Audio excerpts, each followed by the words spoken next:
Ha. Ini sumpah kelakar tuan-tuan. Ini serius, kelakar gila. Cuba tengok ni delegasi Trump dia buang hadiah yang diberikan oleh China sebelum pulang ke Amerika Syarikat tau. Kan si Trump pergi China, dia bawa semua delegasi tau. Dengan big top CEO, Elon Musk, Tim Cook, kan? Siapa lagi? Jensen Huang, Nvidia tu, everyone. Termasuk dengan Pete Hegseth, kan? Apa tu Mario Bros ke? Entahlah, semua dia punya secretary dengan orang kanan dia. Semua diangkut sekali pergi China. Sebenarnya yang itu pun dah kelakar dah, kan? Dalam masa 8 bulan 2 kali Trump pergi China jumpa dengan Xi Jinping ni. Hai Trump, kata Presiden US, kan?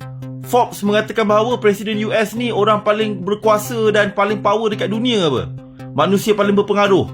Ni dah kenapa kau kena pergi China 2 kali ni? Tak pernah pula aku tengok Xi Jinping pergi US, kan? Bawa CEO BYD, CEO Chery, Geely. Tak ada pun. Nampak tak? Sekarang ni, siapa yang powerful? Nampak?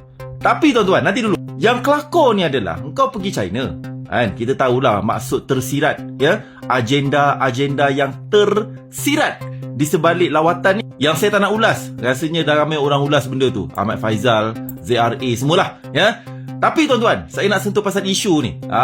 On the way nak balik tu, masa nak naik Air Force One, kan? Dia pergi buang, nampak tak? Semua hadiah-hadiah yang kerajaan China bagi.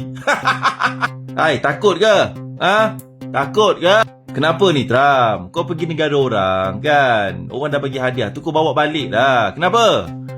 Takut dekat hadiah tu ada apa? Ada spy cam, Ada alat intipan,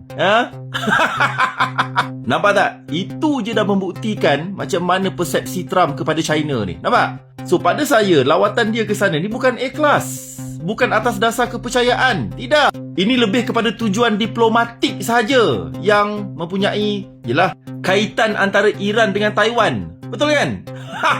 Lah Trump. Itulah masalahnya tuan-tuan, kalau kau ada hati busuk, prasangka pada orang. Betul tak? Kau datang negara orang sambut engkau, dan siap negara yang kau pergi tu bagi hadiah lagi. Bukan murah-murah tau. Saya dengar cerita ada satu tu, objek perhiasan yang macam bentuk naga tu, yang dikatakan dibuat daripada emas tu, dia boleh buang. Dailah. Tengok tu, bukan sikit tau. Semua dibuangnya. Hai, jahat sungguh, busuk hati kau, kan? Bila kau buat macam ni, apa persepsi terhadap negara yang kau lawati tu? China akan cakap apa tau? US ada prasangka tak baik terhadap aku. La ilaha illallah. Ending tak cantik Betul-betul lah kau ni. Risau benar. Kalau macam tu lah Alkisahnya, jangan lawat lah, jangan datang. Kalau kau datang dengan persepsi macam tu, doktrin yang negatif, sebaiknya berambus je lah. Buat nyemak. Hey, Trump, sampah betul lah.